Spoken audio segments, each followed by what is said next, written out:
Hablábamos hace un rato con el ministro de Salud de la provincia, estamos viendo una epidemia de dengue.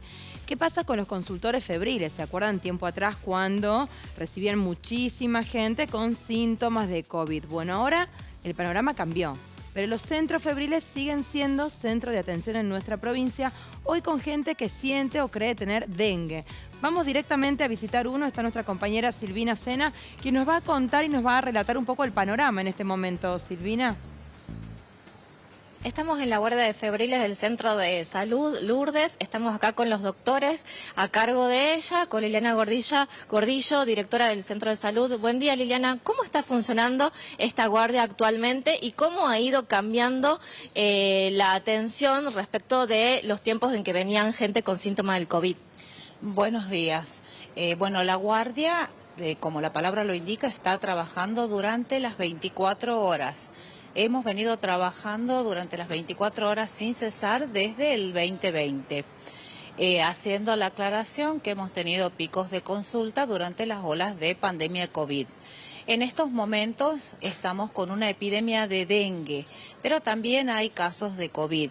Si bien hay pocos casos, la cantidad de gente que consulta por síndrome febril ha aumentado y yo diría que se ha triplicado y hasta cuadruplicado en algunos momentos. ¿Cuántas son hoy, doctora?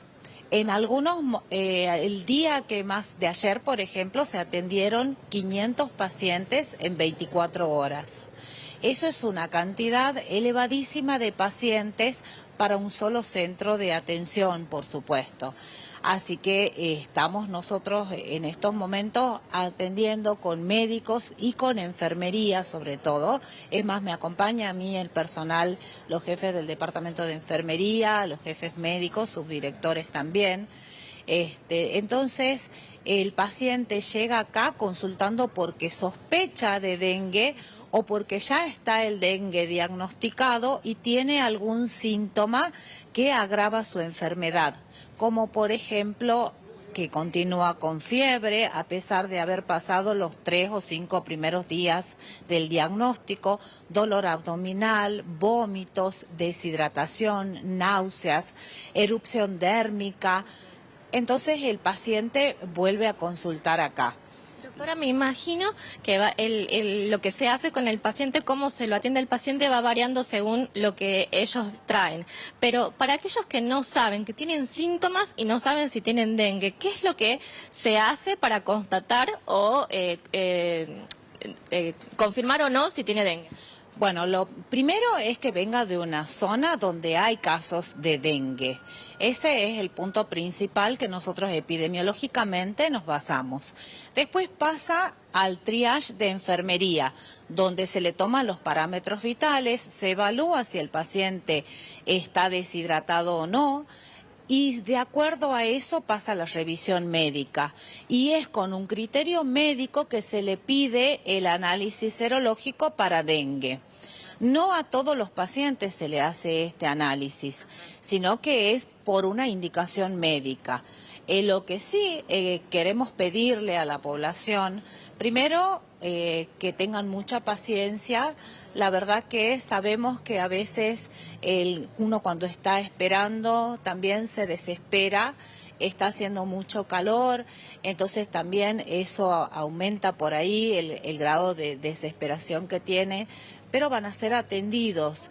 Entonces, por orden no de llegada, sino por la prioridad que a nosotros nos establece el triage previo, que es el cuadro de gravedad del paciente. Entonces, hay otros centros también de atención, que son centros cercanos a los domicilios. Si el paciente que tiene, por ejemplo, solamente fiebre, se acerca a uno de esos centros de atención, ahí es donde lo pueden guiar. Y si necesita hacer una evaluación mayor, más exhaustiva, o se considera que tienen que pedirle serología para dengue, lo pueden hacer también ahí, en el centro más cercano a su domicilio, donde le van a pedir, le van a tomar la muestra y van a remitirlo, si es necesario, para el hospital. Nosotros hemos hecho una remodelación en cuanto a la infraestructura, ya que el tratamiento inicial del paciente con dengue es el paracetamol para bajar la fiebre y disminuir los dolores corporales y la hidratación, cosa que es muy importante. Doctora, Cuando el paciente sí. está con vómitos o diarrea, se le hace una hidratación por vía parenteral, que se la hacemos acá en ese caso en sillones durante 3 o 4 horas y el paciente mejora muchísimo. Doctora. Lourdes, te escucha la doctora. Sí, ¿cómo le va? Un gusto, Liliana, saludarla. Lourdes. Hablaba al Buen principio día. de alrededor de 500 personas que se acercan con síntomas. ¿Hay un porcentaje de personas que lleguen con gravedad, que requieran una internación más prolongada? No sé si en este centro de salud o a nivel provincial. Nosotros tenemos pacientes internados en este centro de salud. Actualmente tenemos terapia intensiva y terapia intermedia. El total de pacientes internados son 18 en esa sala, que es la sala que se utilizaba para la internación de los pacientes con dengue. Con COVID. Entonces tenemos ahora pacientes con dengue. Y también en la guardia tenemos pacientes internados en cama, que van a requerir seguramente pasar a la sala, que son 2 pacientes. O sea, tenemos un total de 20 pacientes. También cabe aclarar que los otros hospitales también reciben pacientes para internación, para hidratación, para realizar la revisión médica, para el diagnóstico.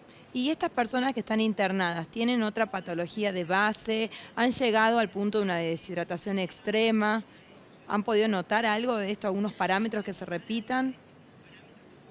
Claro, son pacientes que tienen patología de base y eso, digamos, influye mucho también para que el paciente se deshidrate, que es el compromiso más grave que tiene el paciente con dengue, y eso nos lleva a una probable insuficiencia renal cuando el paciente está deshidratado. Perfecto. ¿No? Liliana, para cerrar nada más. Actualmente están...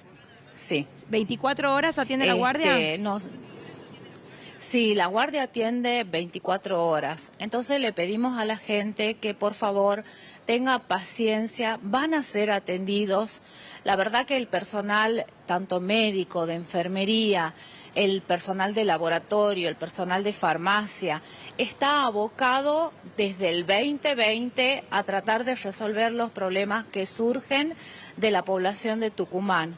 Entonces, también nos enfermamos, también tenemos colegas que están actualmente con dengue. Sabemos de lo que se trata la enfermedad porque la vivimos en carne propia, así como vivimos el COVID también. Así que pedimos a la población, por favor, las mínimas medidas que son el descacharreo, el uso de repelente, el cuidado de los niños menores, que por favor les pongan una tela mosquitera al que no puede usar repelente, y en los adultos el uso del repelente. El descacharreo es fundamental, ya que al evitar el criadero del mosquito vamos a tener menos dengue. Doctora, le agradecemos el contacto. Silvina, bueno, clarísimo, y vale repetir una y otra vez hasta el cansancio cuáles son las medidas de prevención. Gracias, Silvina. Tomamos contacto nuevamente con vos en un próximo móvil. Nos vamos con Renzo.